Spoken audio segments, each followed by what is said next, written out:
Good afternoon and welcome to the 20th annual exhibit of hydrogen and fuel cell technologies. This year new, of course, batteries, which already raises the issue of storage.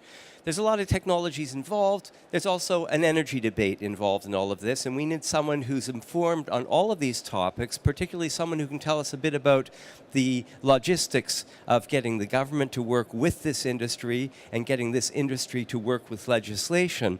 We have a specialist here, and it's Dr. Ulrich Schmidtchen. He's Secretary of the German Hydrogen and Fuel Cell Association, and we're going to talk about the demands of the German Hydrogen and Fuel Cell Association to that German government. There we go, Dr. Schmidtchen.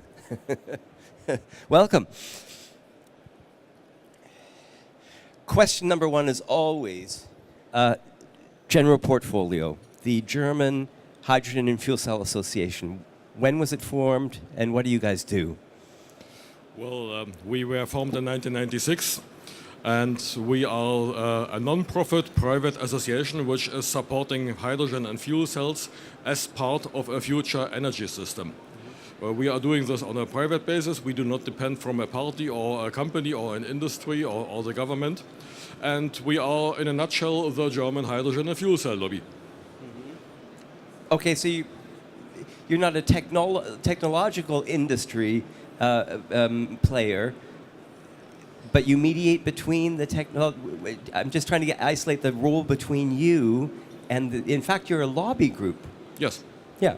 So you connect with the industry itself, and you also have your contacts within the government. Well, we are something like the people in between. We work with all them, and we try to disseminate knowledge and information and getting on the nerves of the politicians and establishing the contacts which are necessary to make the whole thing move forward. I like the Chicago policy to that, by the way. It sounds very convincing to me. Let's start with some of the issues that we face right now. Every time I turn on the news and I hear this word, Energiewende, I hear a lot of misinformation. One of the pieces of information that strikes my mind is we have all these wind turbines, and it sounds as if we poor people living in Germany are paying extreme amounts of money to develop this resource, and it's all getting dumped. So we have some grid issues. We have this debate about the Energiewende. Let's talk about the grid issues first. What's going wrong? What's the situation right now? And why do people worry about this? I don't understand that either. The money we pay for the Energiewende is by no means extreme. It's much less than many people pay for other purposes, which are less wealthy. So it's you don't see it as a cost issue? Well, of course, people are sorry for every euro which leaves their pocket. This is natural. Mm-hmm. But we should see that we have a long-term benefit from it, and this is certainly much greater than the money we pay now. Okay. When we talk about, of course, we know this is not simply electrical energy that we're going to talk about here, but just on this level, already if we think of the grid structure in Germany, we are faced with the challenge posed by renewable energy resources. And that's something we should address just simply on the basis of factual problems. What is the challenge of renewable energy? Well, about 25% of the electrical power which is generated in Germany comes from renewable sources. Mm-hmm. Some of them are conventional, like hydro, for example, but there is also a growing part of wind energy. And when all these offshore wind parks in the North Sea and the Baltic Seas go to the grid, then the share will increase much more. And here, of course, we have the problem that many times when you have really good wind, you could make a lot of electricity. But you cannot feed it to the grid because the grid is overloaded. Mm-hmm. And, well, the situation which we have now is that many people simply throw away the energy. They switch off their rotors, and or the provider does it for them, because, well, we have got enough power, which is, of course, a pity and a waste. And here we see that when we get even more renewable power, then the matter of storage will become one which will become important, because the whole Energiewende will not happen when we don't have storage capacities in a size which we don't have now. Mm-hmm. We need far more than we have now. Now, if I were the average Heinz at home and I was watching the TV and I would hear stories like they're turning off wind turbines, although they could be producing energy, the grid can't absorb it, it's not needed. Some people actually raise the question, why do we need these wind turbines? Why do we need these wind turbines? Well, we need them for power. That's easy. But I mean, to replace conventional energy forms, to do more than replace conventional energy forms? Sooner or later, we will have to replace the conventional energy forms. The fossil energy forms which we have now, they will become more and more expensive, and they will not be there forever also. So we will have to replace them, and then one day, I hope I will live long enough to see it, we will have renewable energies only, and then we will have a real storage problem, because basically, purely mathematically, we have as much energy as we need, and even much more. However, it is distributed rather unevenly.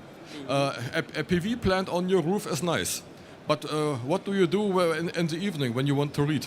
Then, well, there is no PV power. You must store it somehow. And of course, there are many ways to store energy, also many ways to store electrical energy. It's not trivial, certainly.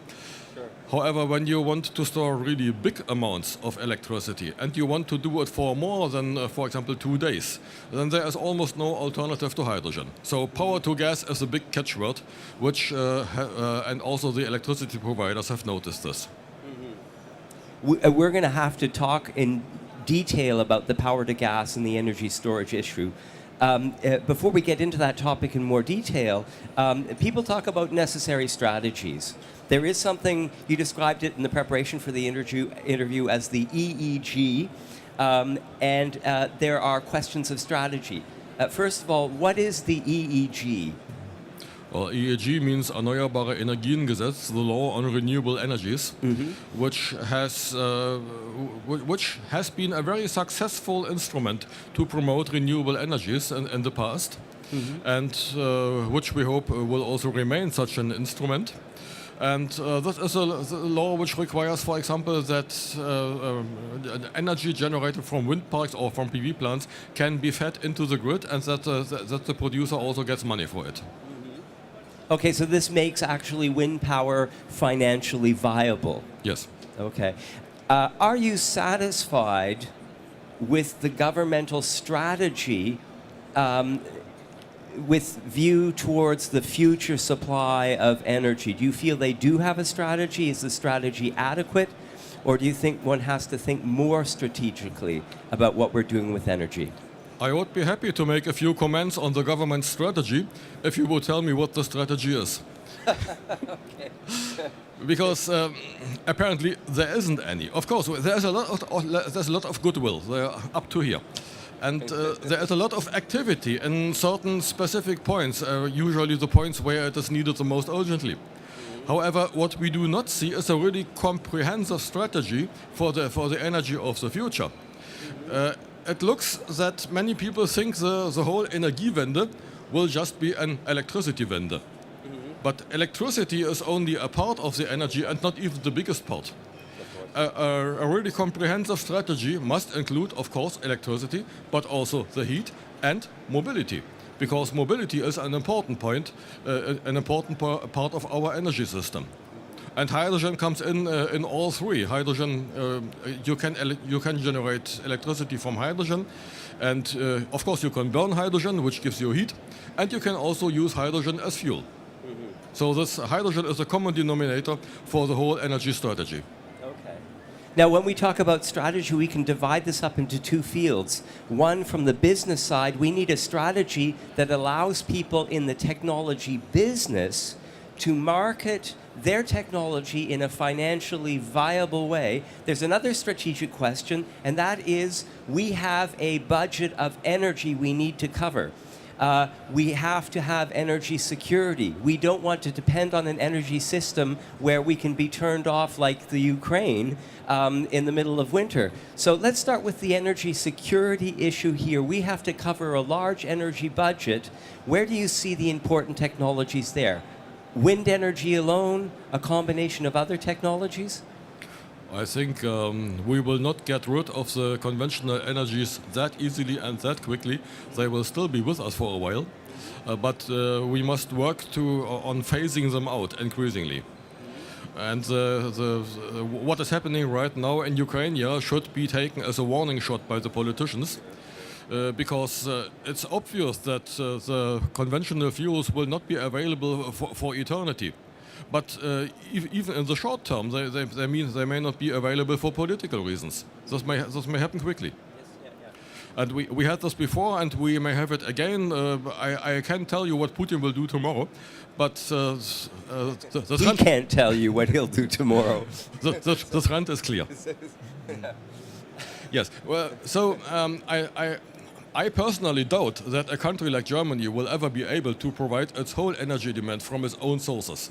There will always be some energy import, and there will also be some European grid work to connect the consumers and the sources.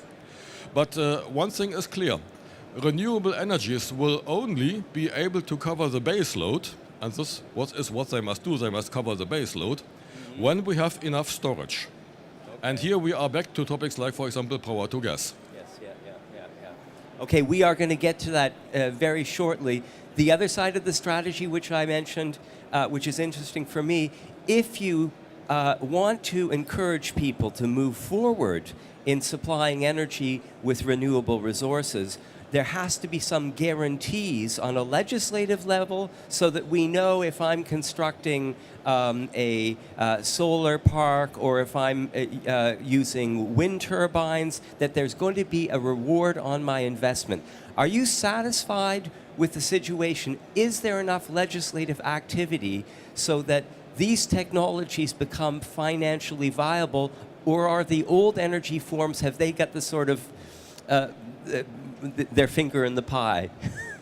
Well, we do not suffer from a lack of activity. Certainly not. Okay. No, but what we don't have is a long-term strategy, a master plan. The Japanese, for example, they do this. When they say something must be done in a certain field, they watch the situation very closely, they study it, and then they make a plan, and then they follow it over decades.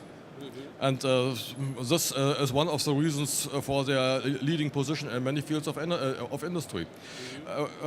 Of course, politicians cannot plan in such a long term as for example, other people. They are dependent on election results. However, there should be something like a long-term plan. It's pretty obvious where we have to go to in the long term, but people who want to invest money, they should also have some idea what will be the way to this objective over the next 4 or 5 years, because this is the time over which they have to plan. We finally get to this issue of storage, which I think is one of the fundamental things that has to be dealt with. It's the solution to this problem of generating wind power and then just dumping it, paying people to turn off. It's absurd, isn't it? Paying people to turn off their wind turbines. What is the potential for storage? We're talking about electrolysis, aren't we? Well, at the time being, electrolysis with power with excess power from wind parks, or regionally also from photovoltaics, and storage as hydrogen is the most important form of storage as far as renewables are concerned. Of course, there are other forms of storage. They call it coal, gas, and oil. All this is stored solar energy from past ages. Okay, but let's talk about the new ones. Yeah, and the new ones are, of course, the old ones, they bring with them risks. One of them being, of course, CO2. You're releasing millions of years of accumulation of carbon monoxide in a very short space of time. With the storage of hydrogen, the quantity of pollution? Well, less. Yeah, zero. So there's a fundamental difference between the renewables here. But the capacity, okay, we create hydrogen. Where do we put it? What we really need to do is to have some system of storage that deals with all of the fluctuation of supply So as you said, we can supply the baseline demands of energy. So how large a capacity of storage do we have to have? Do we have enough caves to do this in? Where do you put the hydrogen? It's true that when you look, for example, at the capacity of pumped hydro storage, which we have in Germany, it's by far not enough. We need 1 or 2 orders of magnitude more. And this is available. The most interesting way to store hydrogen in really very large amounts is underground. For example, in North Germany we have many salt formations, and it is possible to store large amounts of hydrogen there. This is not a new idea. The chemical industry has done this for decades, for more than 50 years. They store gases and liquids underground and in really big amounts. This can be done, this is not new, it is also safe. And of course, the salt formations are mainly in North Germany. In South Germany there are porous rock formations, which are, for example, used to store natural gas. Okay. So all this is not new, it's feasible, and it's even affordable. And it's even affordable. If the caves are already there, you don't have to dig them. Oh, it's easy to make them, because to make a cave in salt, you do not need a hammer. All you need is water. Okay, you go in there with the hose and enlarge the thing. It sounds wonderful. More or less, yes. Okay, we'll call the fire department. If there are any questions from the audience, by the way, we can address those questions. Just in case there's someone from the fire department who is looking for a job. Storage is, of course, then not an issue. The question then is, we got all this hydrogen, we've stored it up, what do we do with it? And there is some debate about this, because you can put a certain quantity of hydrogen directly into the natural gas pipeline, which is a storage facility as well. How should we be using the hydrogen we create through renewable energies? As a matter of fact, storage is not and cannot be the end of the story. So storage is an intermediate thing. You must also have an idea how to get rid of the hydrogen again. And, well, many people say, oh, yes, okay, we simply feed it into the natural gas grid. Of course, you can do it, technically. But it's essentially an act of desperation. It's the silliest idea you can have. Because when you do this, the hydrogen is gone. It's lost. You will never see it again. Because you cannot take it away from the natural gas again. At least not at affordable costs. It's of course much more intelligent to use the hydrogen as hydrogen, because hydrogen is valuable. You can do interesting things with it. You can use it as fuel for road cars, for example. You can use it as fuel for fuel cells in the stationary regime. You can sell it to the chemical industry as green raw material and other things. So, and these are things we should do and we should promote. I often wonder how many people really understand the complexity of that statement. One of the complexities, of course, is if you dump the hydrogen into the natural gas grid, you're probably going to burn it at the other end. Now, is burning hydrogen as an effective use of that energy as, for example, putting it back into a PEM cell? Well, when you need heat, burning hydrogen may not be a good idea. But many people need other things than heat. Yeah. So, as I say, when you put the hydrogen into the grid, it's gone, and the only effect is that you have more flammable gas, and it will be burned sooner or later. And this is the silliest idea you can have. Okay. I myself am not a fan of that either, but I like the PEM technology. Is there any question from the audience? I'm checking my list to make sure that we've covered almost everything. We're down to the end of the story. Of course, the Energiewende, this transition from the old energy budget based on fossil fuels and old technologies to the new technologies. If you look way out into the future, and if you could choose 2 or 3 steps which show how we're going to get to there from here, what's going to happen in the coming years? Do you see a pattern that you can expect?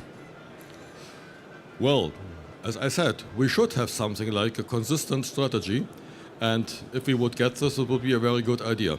Because we as German Hydrogen and Fuel Cell Association, I hope you are not surprised when I tell you that hydrogen and fuel cells will be a fundamental element of the new energy policy. Hydrogen will contribute to make the Energiewende affordable.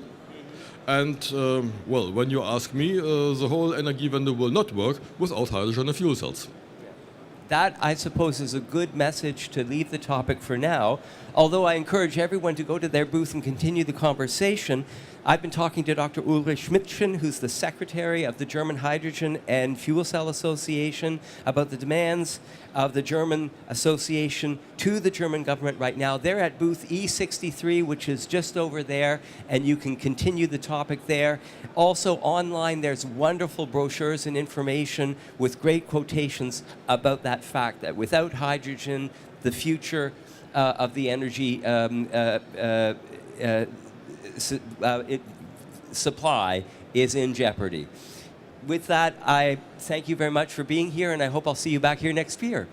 Certainly. Thank you. And thank you. We'll return to the stage. Thank you.